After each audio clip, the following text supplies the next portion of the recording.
Assalamualaikum warahmatullahi wabarakatuh. Kembali lagi di channel Radio Horor.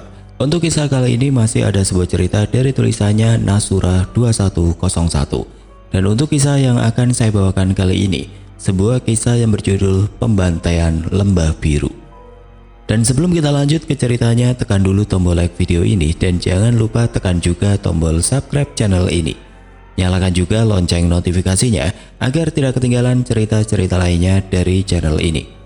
Dan buat teman-teman yang pengen membaca langsung ceritanya, nanti silahkan saja kunjungi linknya yang nanti akan saya sertakan di kolom deskripsi. Dan seperti apa untuk kisah kali ini? Langsung saja kita masuk ke ceritanya.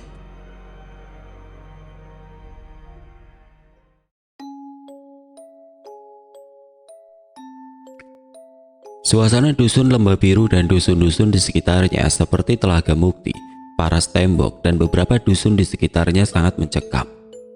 Padi-padi yang hampir panen tiba-tiba dipanen tanpa izin pemiliknya. Buah-buahan dan hasil bumi lainnya yang ditunggu-tunggu dipanen juga tiba-tiba dipanen tanpa izin. Jika berani melawan akan kehilangan nyawa secara misterius. Tiba-tiba mayatnya sudah berdiri di lereng-lereng jalan berbukit yang ada di sekitar dusun Lembah Biru. Mayat-mayat itu diberdirikan tanpa kepala. Lubang seluas 5 kali 5 meter dengan kedalaman yang sama sudah mereka siapkan di beberapa titik sudut kampung yang tidak terlihat.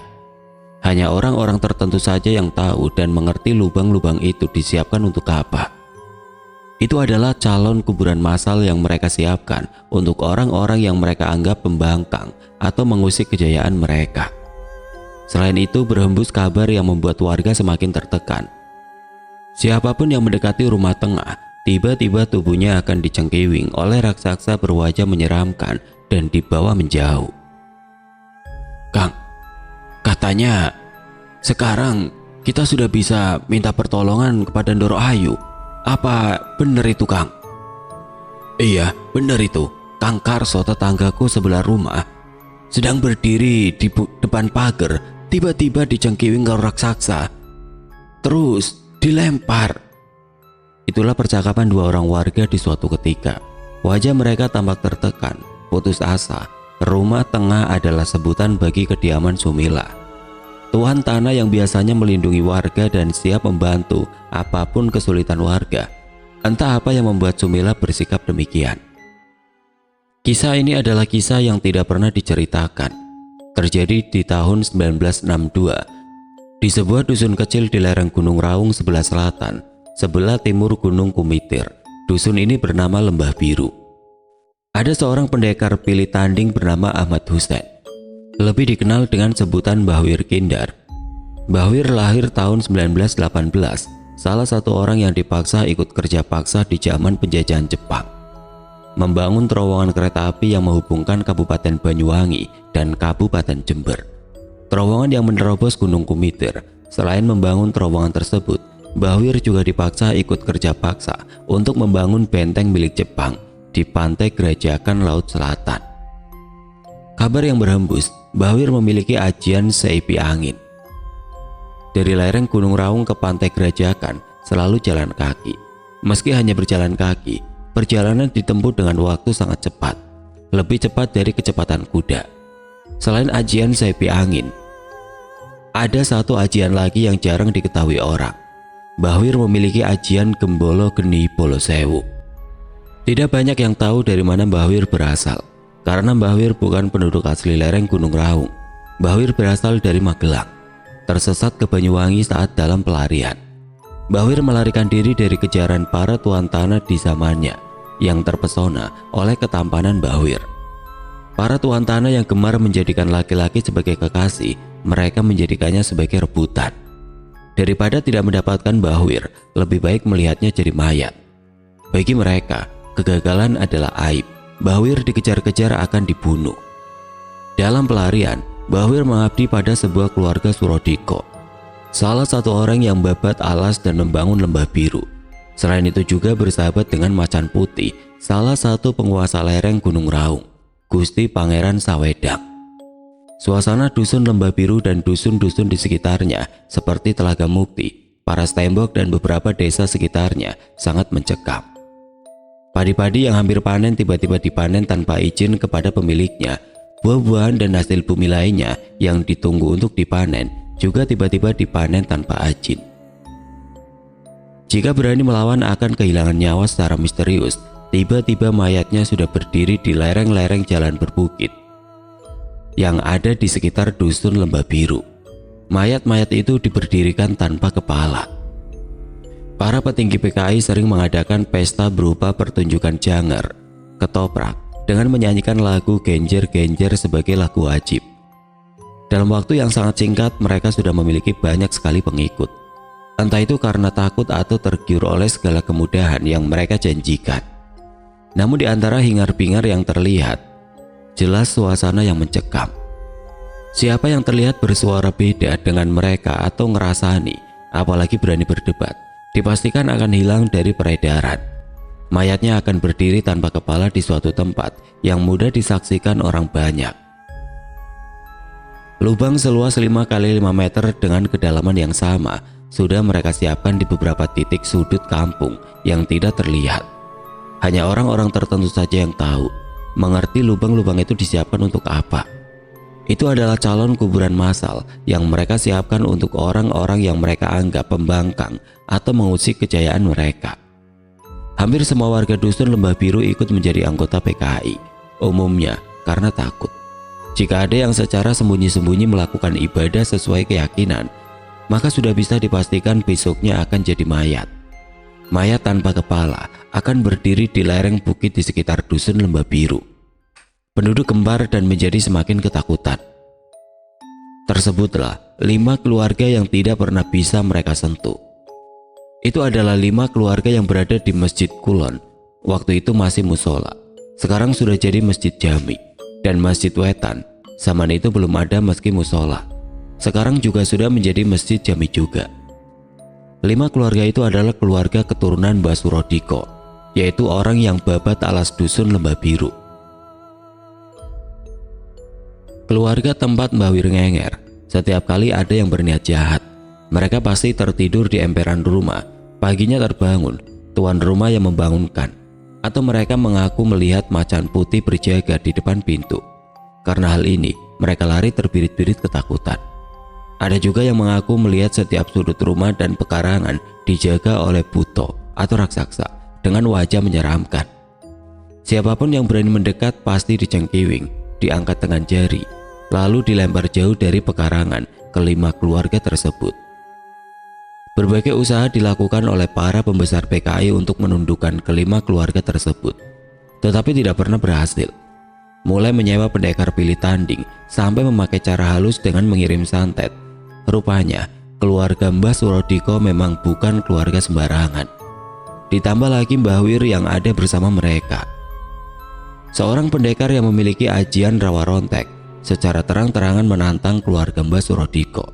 Namun dia terjungkal hanya beberapa jurus saat menghadapi Mbah Wir, lalu memohon ampun. Pembesar PKI di dusun Lembah Biru tidak pernah menyerah. Kali ini mereka membuat perencanaan yang sangat matang. Yakin bahwa kali ini akan mengubur mayat keluarga keturunan Mbah Surodiko. Oleh karenanya lubang 5 kali 5 meter dengan kedalaman yang sama sudah disiapkan di beberapa titik. Mereka mengumpulkan 1000 pendekar pilih tanding yang direncanakan akan membinasakan ke-5 keluarga Mbah Surodiko. Seluruh isi dusun sudah mengetahui hal ini. Suasana menjadi sangat mencekam. Dusun yang tadinya sepi, kini mulai ramai oleh kedatangan orang asing yang umumnya angkuh dan petantang petentek. Ada yang bersenjatakan badik, pedang, tombak, keris, panah, pistol, dan senapan api.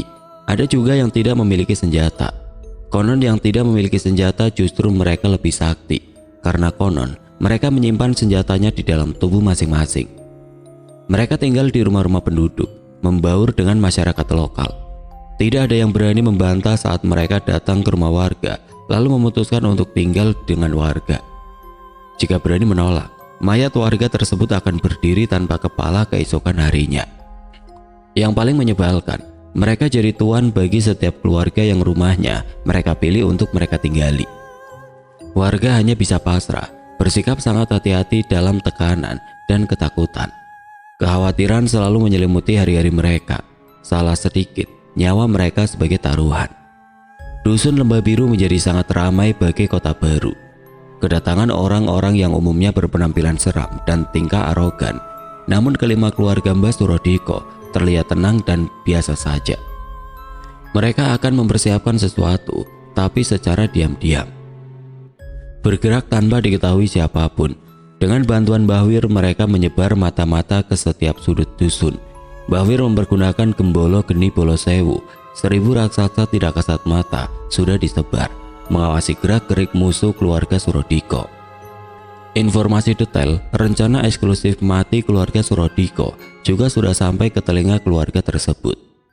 Pembesar PKI merencanakan keluarga Surodiko akan dikepung oleh 1000 pendekar pilih tanding, lalu akan dihabisi di tempat. Hari H sudah ditentukan.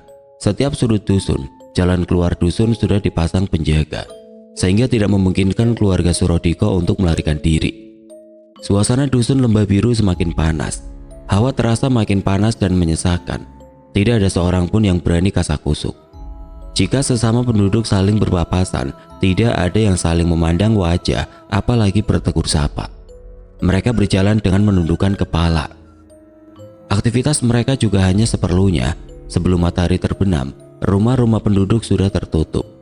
Pintu dan jendela sudah dikunci, tidak ada seorang pun yang berani beraktivitas setelah matahari terbenam. Di malam hari sangat sepi seperti desa mati. Binatang malam pun seolah ikut takut. Tidak ada suara jangkrik atau burung hantu atau binatang lainnya. Tidak juga lolongan anjing, apalagi suara kucing.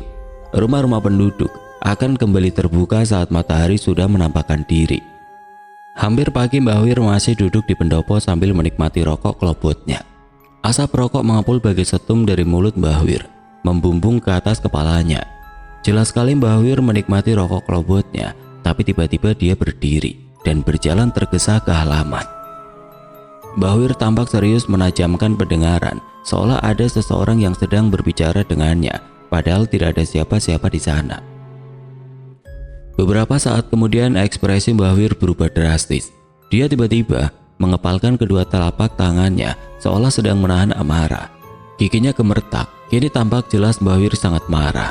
Kemarahannya kali ini menggetarkan seisi alam. Tiba-tiba angin bertiup sangat kencang. Petir menggelegar bersautan. Hujan lebat tiba-tiba mengguyur bumi. Pohon-pohon banyak yang tumbang, tercabut bersama akarnya. Suasana pagi yang biasanya sunyi senyap menjadi kacau. Penduduk berhamburan keluar rumah, lari menyelamatkan diri karena banyak dari rumah mereka yang tertimpa pohon. Sang pemilik rumah tengah, Sumila, terbangun karena hiruk-pikuk yang terjadi. Bukan seperti biasanya terbangun karena suara bangkiak yang dipakai Mbah Wir.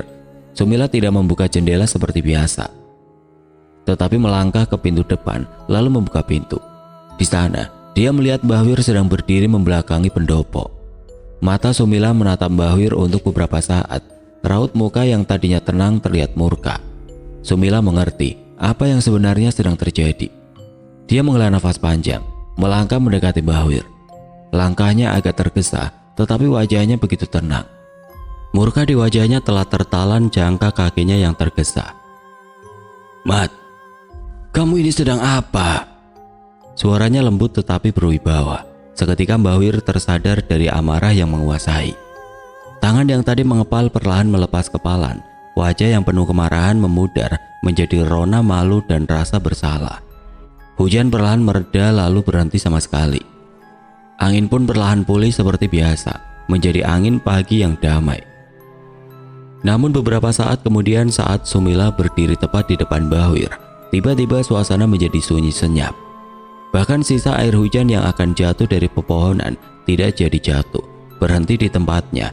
Waktu seolah berhenti. "Pangapunten, Doro Putri."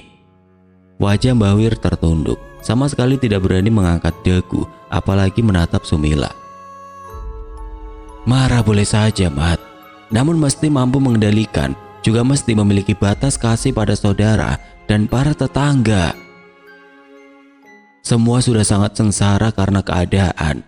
Hatiku juga sakit karena tidak bisa membantu. Kok sekarang malah kau tambahi dengan luapan amarahmu, dengan mengobrak-abrik kampung. Coba apa manfaatnya? Bahwir Kindar hanya menunduk malu, gemeteran mendengarkan Doronya berbicara panjang lebar. Tidak ada nada marah dalam setiap ucapan, tetapi cukup membuat Bahwir ketakutan. Sudah sana, berwudu terus sholat jamaah subuh. Setelah itu, kau harus mengembalikan keadaan. Aku tidak mau tahu bagaimana caramu, yang penting semua harus kembali ke tempatnya. Aku kasih waktu 3 hari. Baik, Doro Putri, sesuai perintah. Sumila berbalik, melangkah masuk rumah. Suasana kembali seperti sedia kala, udara berembus tenang. Titik air sisa hujan kembali jatuh. Bahwir masih memandang Doronya hingga pintu ditutup, kemudian melangkah pergi menuju sumur dan berwudu. Pagi itu para penduduk justru seperti punya alasan untuk saling bertegur sapa dan saling membantu. Suasana menjadi mencair pagi itu. Mereka bergotong royong membantu para penduduk yang rumahnya tertimpa pohon. Bersama-sama membersihkan jalan karena sebagian jalan juga tertutup, terhalang oleh pohon yang tumbang. Ibu-ibu dan para anak gadis berkumpul di rumah-rumah yang terkena bencana, membantu memasak untuk para laki-laki yang bergotong royong. Hari itu adalah hari terindah bagi penduduk dusun Lembah Biru. Mereka seperti menemukan kembali kehidupan mereka yang telah menghilang sejak lama. Setelah sekian lama, mereka bisa saling bertegur sapa dan bercengkrama tanpa rasa takut. Bahwir membaur dengan penduduk ikut bergotong royong, sekaligus pergunakan waktu untuk berkeliling dusun. Ada hal lain yang sedang Bahwir kerjakan selain bergotong royong. Bahwir sedang memantau secara langsung keadaan dusun Lembah Biru, lalu menandai beberapa tempat. Hari yang sangat sibuk telah berakhir. Senja membayang, para penduduk sudah kembali ke rumah masing-masing. Ada rona bahagia di wajah-wajah mereka, meski masih tergambar lelah. Namun cukup menjadi penawar bagi setiap hati yang telah lama dicekam kengerian. Walah, ya susah ya senang, dusun morat marit, ucap seorang ibu kepada suaminya saat keduanya telah di dalam rumah. Iya Bune, semua ada hikmahnya. Jika dusun tidak morat marit, semua nggak akan berani saling menolong sambil bercanda seperti tadi. Pasutri itu tampak bahagia, meski penat seharian kerja bakti. Keduanya masih terus mengobrol sembari menceritakan pengalaman bertemu warga. Sesuatu yang sejak lama tidak berani mereka lakukan. Senja telah menanggalkan Mega, lahap dalam dekapan malam. Warga dusun Lembah Biru telah masuk rumah, menutup pintu dan jendela rumah rapat-rapat. Bahwir berjalan menuju musola Masjid Kulon untuk menunaikan sholat maghrib berjamaah. Suasana seperti biasa masih sepi. Hanya keluarga keturunan Basurodiko yang berjamaah. Namun ada yang beda malam itu. Bahwir terlihat masuk ke rumah utama. Pasti ada hal sangat penting hingga Bahwir sowan ke rumah utama. Doro, mereka sudah menentukan hari H. Maksudmu piye Kang Mat? Tanya laki-laki di hadapannya. Tanggal di mana kita semua akan dihabisi, ucap Bahwir menjelaskan. Laki-laki itu tampak tercekat mendengar ucapan Bahwir. Wajah yang tadinya begitu tenang bak lautan berubah tegang, giginya gemeretak menahan amarah. Rupanya Bahwir sudah mengetahui bahwa seluruh keluarga keturunan Basurodiko akan dihabisi. Makanya sangat marah dan tidak dapat mengendalikan emosi kemarin malam. Beruntung Sumila bisa menghentikannya. Jika tidak, keadaan bisa jauh lebih buruk. Pastinya penduduk yang akan jadi korban. Bahwir memang tidak pernah mampu menghadapi Sumila. Bukan karena kalah sakti, tetapi Bahwir adalah orang yang ngugemi tata krama. Setinggi apapun kesaktian seseorang, mesti mengerti andap asor. Apalagi terhadap pendoronya, orang yang telah memberinya perlindungan di saat orang lain menginginkan nyawanya. Mereka bahkan sudah menyiapkan lubang untuk mengubur kita semua, ucap Bahwir. Laki-laki itu langsung berdiri, mengepalkan kedua tangan. Kau harus menggantikanku ngimami untuk 7 hari ke depan. Aku akan masuk kamar tengah mulai malam ini. Siapapun yang bertanya tentang keberadaanku, sampaikan bahwa aku sedang kembabatan. Gendoro, Sendiko Dawu. Berundinglah dengan Manan, atur strategi dengan benar, utamakan keselamatan orang banyak. Gendoro, Sendiko Dawu. Kau bertanggung jawab atas keselamatan rumah tengah. Rumah tengah ada Kang Sawedang, sedang rumah ini akan ditanggung jawabku dan Manan. Gendoro, Sendiko Dawu. Setelah Bahwir menyampaikan kesanggupan, laki-laki itu masuk ruang tengah, Pada saat yang sama, seorang laki-laki yang lebih muda masuk rumah utama. "Sugeng Rawuh Ndara," ucap Mbahwir menyambut laki-laki itu. "Loh, Kang Mas Sujak mana?" tanya laki-laki itu. "Pergi ke Babatan Ndara." Mbahwir benar-benar menyampaikan sesuai pesan yang ditinggalkan. Manan tampak tersenyum, matanya tajam menatap ke arah pintu kamar tengah. Mbahwir juga tampak tersipu, menyembunyikan senyumnya. Di dalam rumah utama, Mbahwir sedang berunding dengan Manan, ayah Sumilah. Keduanya berunding dengan sangat serius karena permasalahan sangat pelik. Bukan hanya 5 keluarga keturunan Mbah Surodiko yang terancam, tapi seluruh penduduk dusun Lembah Biru. Para pembesar PKI berencana menjadikan penduduk dusun Lembah Biru sebagai sandera. Jika mereka tidak bisa mengalahkan keluarga keturunan Mbah Surodiko, maka mereka akan menekan dengan cara memenggal kepala penduduk satu persatu. "Rencana yang licik," ucap Manan geram. Mbahwir hanya tersenyum kecut menimpali kalimat Manan. "Rupanya para pembesar PKI sudah mulai bisa membaca kemampuan kita." "Betul Ndara, dari mata-mata yang disebar, saya mendapat informasi bahwa ada beberapa pembunuh bayaran mengundurkan diri setelah mengetahui bahwa kita yang mereka hadapi, entah karena sungkan atau karena takut. Mungkin juga mereka sudah mengukur kemampuan sendiri, mengerti bahwa tidak mungkin mengalahkan kita, lalu mengundurkan diri." "Bisa jadi Ndara. Masalahnya, saya tidak bisa langsung memagari rumah-rumah penduduk dengan pagar gaib karena banyak dari pembunuh bayaran tinggal bersama mereka. Pagari saja semua rumah penduduk, lalu kirim pesan rahasia, sampaikan apapun yang terjadi. Mereka tidak boleh keluar rumah." "Gendoro, sendiko dawuh." Pembicaraan berakhir dengan keputusan bahwa mereka akan menyelamatkan yang bisa diselamatkan.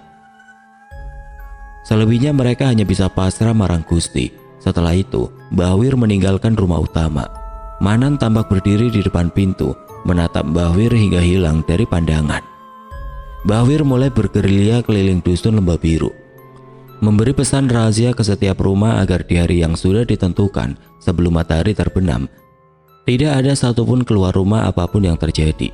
Apapun yang mereka dengar, atau jika ada yang berteriak minta tolong sekalipun, mereka harus tetap tinggal di dalam rumah, karena rumah sudah dipagari dengan pagar gaib. Jika mereka keluar, maka sama saja mengantar nyawa. Hampir pagi ketika Mbahwir menyelesaikan semua tugasnya, lalu kembali ke rumah dan langsung pergi ke sumur untuk berwudu. Seperti biasa, suara bakiak yang dipakainya membangunkan Sumilah. Hari itu berlalu seperti biasa. Terlepas dari semua yang Mbahwir lakukan tiap hari, ada hal lain yang tiap hari Mbahwir lakukan sebagai manusia biasa. Mengurus sawah dan kebun juga ngangon. Mbahwir memiliki beberapa kerbau dan kuda yang harus diurus. Ada tugas lain yang harus dilakukan tiap pagi dan sore, yaitu naik pohon kelapa untuk mengambil nira. Ada 50 pohon yang mesti diambil niranya setiap hari. Malam ini adalah hari H yang sudah direncanakan oleh pembesar PKI untuk menghabisi seluruh keturunan keluarga Mbah Surodiko.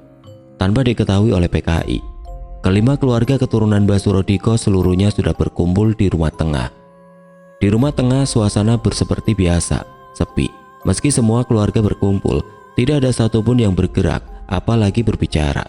Semua orang sedang tenggelam dalam semedi. Termasuk anak-anak juga duduk bersila dan memejamkan mata. Tidak ada seorang pun yang bersuara. Mbahwir seperti biasa duduk di pendopo sambil menikmati rokok kelopotnya. Asapnya mengepul memenuhi udara, lalu menghilang di telan kegelapan. Suasana dusun Lembah Biru juga sepi, mencekam. Semua rumah tertutup rapat. Tidak ada yang berani menyalakan ublik atau lampu minyak yang dibuat secara tradisional, layaknya desa mati. Seluruh penduduk diam meringkuk di dalam rumah masing-masing.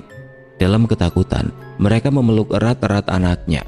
Air mata mereka mengalir tanpa suara. Binatang malam pun diam 1000 bahasa. Mereka bersembunyi di gelapan tanpa berani bersuara.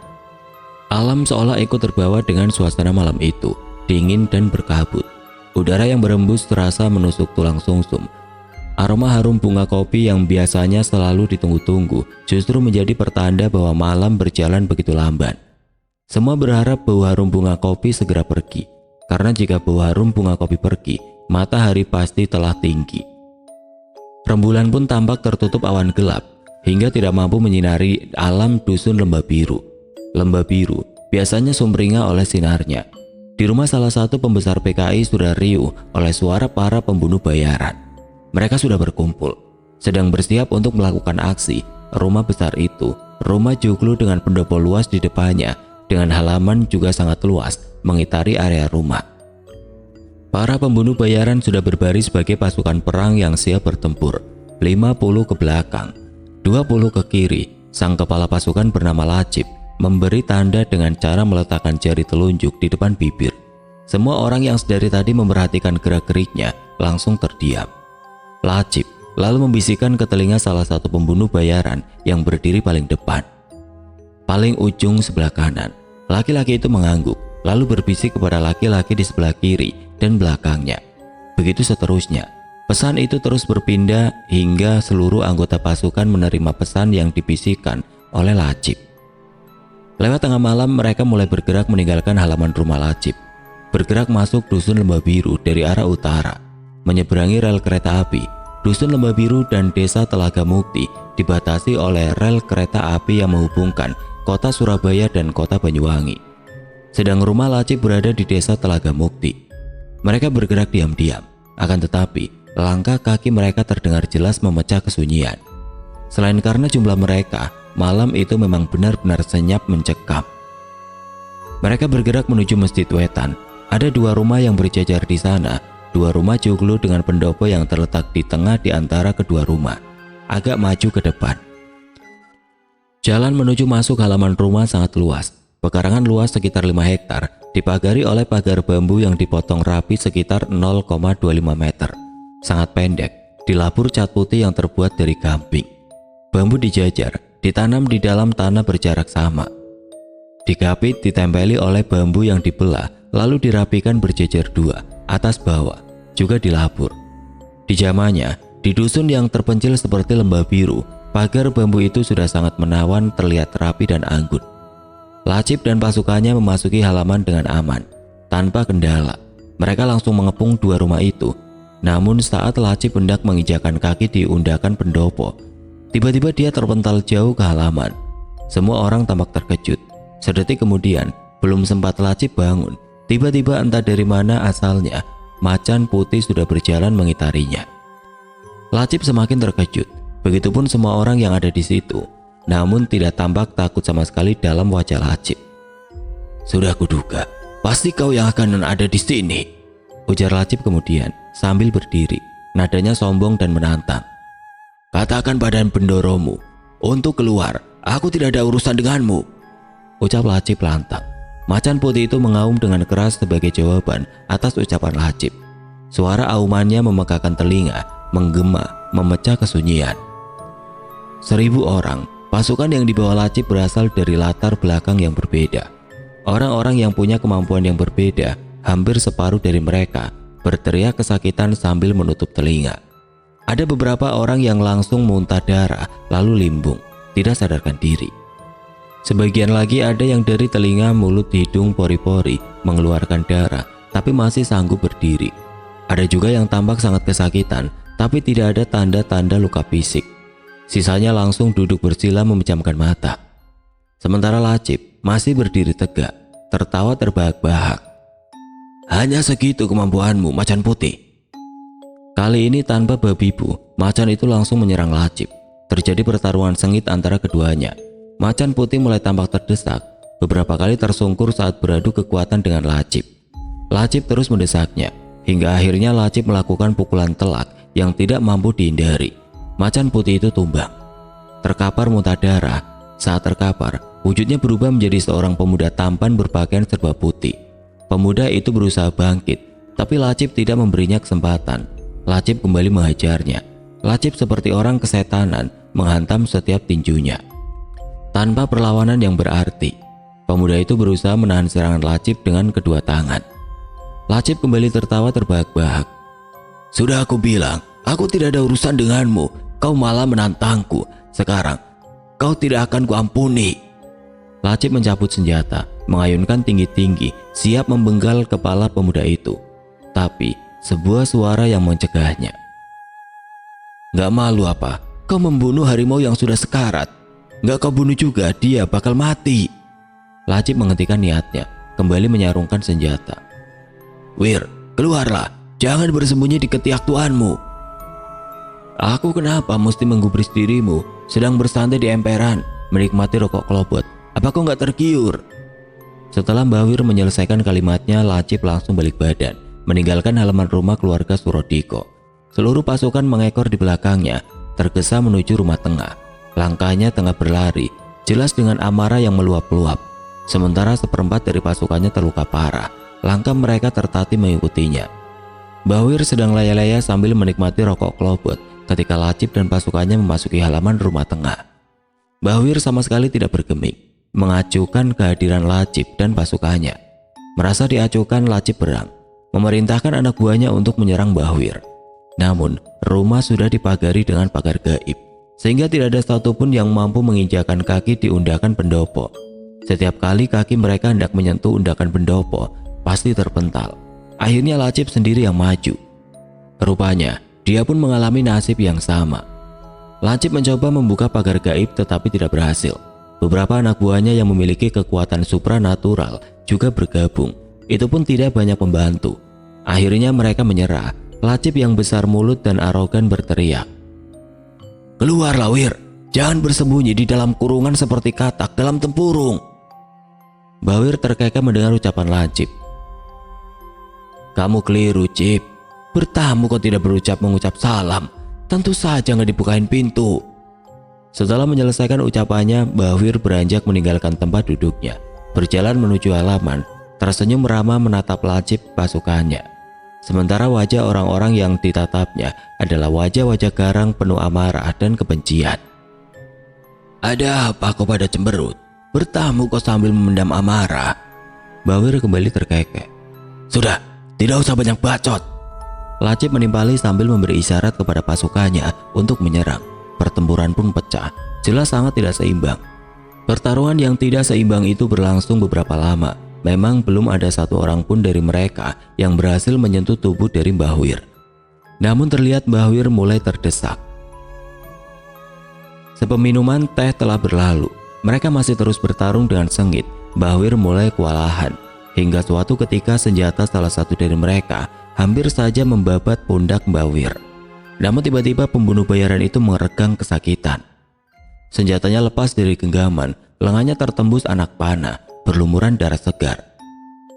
"Dewi Larasati!" ucap Mbah Wir sambil menoleh, mencari arah datangnya anak panah. Sumila sudah berdiri di bibir undakan pendopo sambil memegang busur. Perempuan cantik itu melangkah perlahan menuju medan pertempuran sambil menghunus busur. Siapapun yang berani mendekat pasti tertembus anak panah. Sumila terus merangsek medan pertempuran. Siapapun yang menghadangnya pasti terjungkal. Umumnya mereka hanya sengaja dilumpuhkan. Sumila tidak mengarahkan anak panah ke jantung maupun kepala. Ada yang tertembus tangan dan kakinya, ada juga yang tertembus bahunya, ada juga yang di paha. Sumila terus maju, mendekati Mbah Wir. Perempuan cantik itu jelas sedang melindungi Mbah Wir. Saat Sumila tepat berada di depan Mbah Wir, tiba-tiba suasana menjadi sunyi senyap. Waktu seolah terhenti, orang-orang terhenti bergerak, terpaku di tempatnya. Ada yang sedang meloncat di udara, ada yang sedang menghunus senjata, ada yang sedang terjengkang, tersungkur, dan lain sebagainya. Lacip melotot menahan amarah. Alam pun membisu, membeku di tempatnya. Hanya Mbah Wir yang masih bernafas. Menunduk tidak berani mengangkat kepala. "Kenapa kau bermain-main dengan nyawa? Apa nyawamu sudah tidak ada harganya? Kalau memang nyawamu tidak berharga, untuk apa dulu melarikan diri kemari? Kenapa tidak kau serahkan saja nyawamu kepada orang-orang yang memburumu?" Sumila mengajukan setiap pertanyaan dengan amarah yang meluap-luap. Mbah Wir tertunduk, wajahnya bersemu merah. Malu bercampur sungkan mendengar Sumila memarahinya. Ingin menjawab, tapi rupanya lidahnya keluh. Kewibawaan Sumila benar-benar membuat bibirnya seperti dijahit. Namun Sumila mampu membaca pikiran Mbah Wir.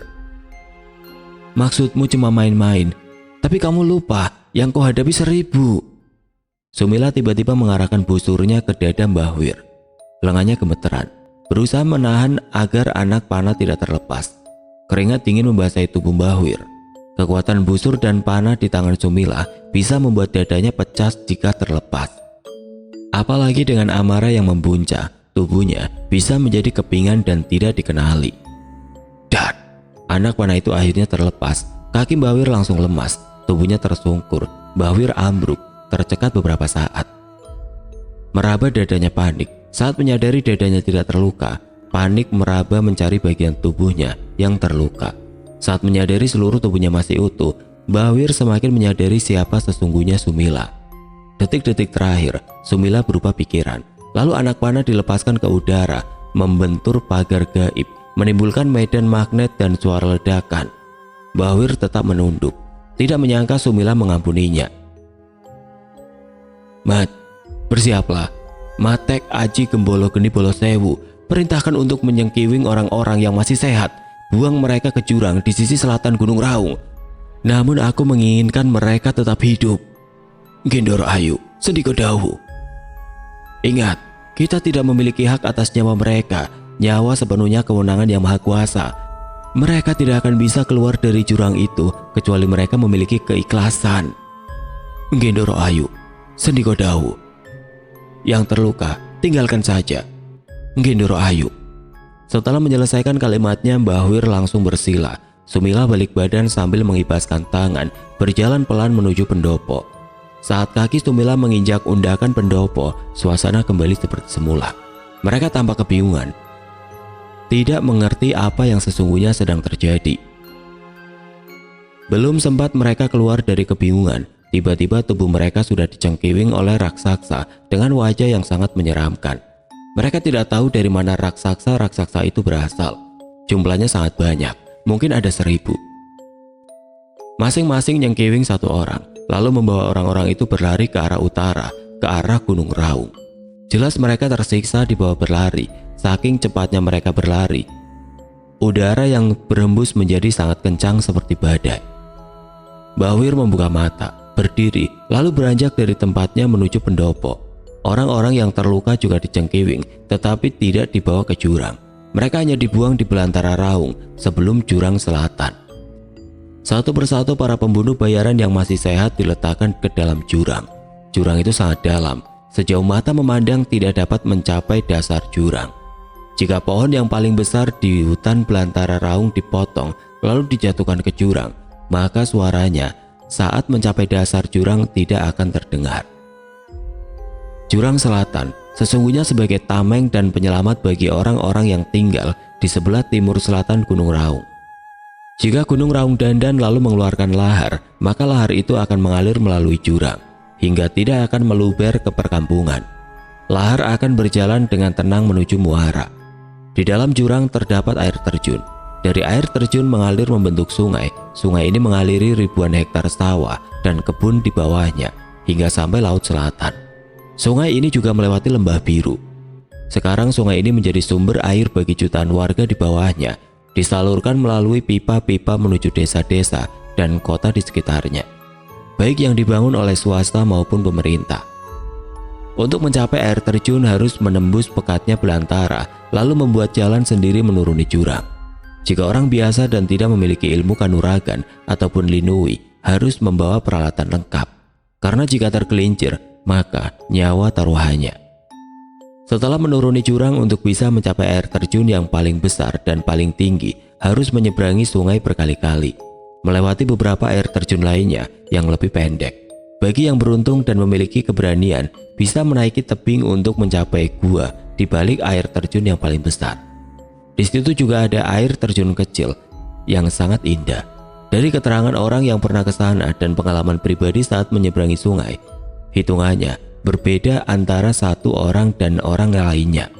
Ada yang mengatakan menyeberang 7 kali, ada yang mengatakan menyeberang 11 kali, ada yang bilang 17, bahkan ada yang bilang 21 kali. Dari pengalaman pribadi 3 kali ke sana, hitungan memang berbeda. Semakin bernafsu untuk cepat sampai, maka akan semakin terasa lebih jauh. Medan terasa lebih berat, apalagi jika dicampur dengan gerundel atau mengeluh tidak berkesudahan, maka akan sangat sulit mencapai air terjun. Orang-orang ini diletakkan di bagian terdalam, bagian terasing, daerah yang tidak pernah dijamah oleh manusia, sisi paling gelap dari jurang, sisi di mana hanya orang-orang yang ikhlas yang bisa keluar dari sana. seperti yang dikatakan Sumila. Jika ingin keluar dari jurang, harus benar-benar berserah dan mampu memahami bahwa dirinya telah bersalah atau merefleksikan diri. Hanya orang-orang yang mampu menguasai Joyo Sukmo yang akan keluar dari sana, ucap Sumila. Jika masih ada sedikit saja sifat angkuh di dalam hatinya yang percaya bahwa dia mampu keluar dari sana, atau sedikit saja dia percaya bahwa dia memiliki kekuatan akan bisa keluar dari sana, maka dia tidak akan pernah menemukan jalan keluar. Itu artinya dia akan menjadi penghuni abadi jurang.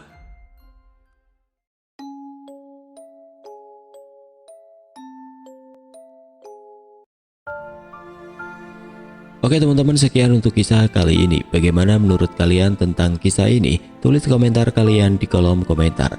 Dan buat teman-teman yang baru bergabung, jangan lupa untuk like, komen, share, serta subscribe channel ini. Dan nantikan kisah-kisah horor berikutnya tetap di channel Radio Horor.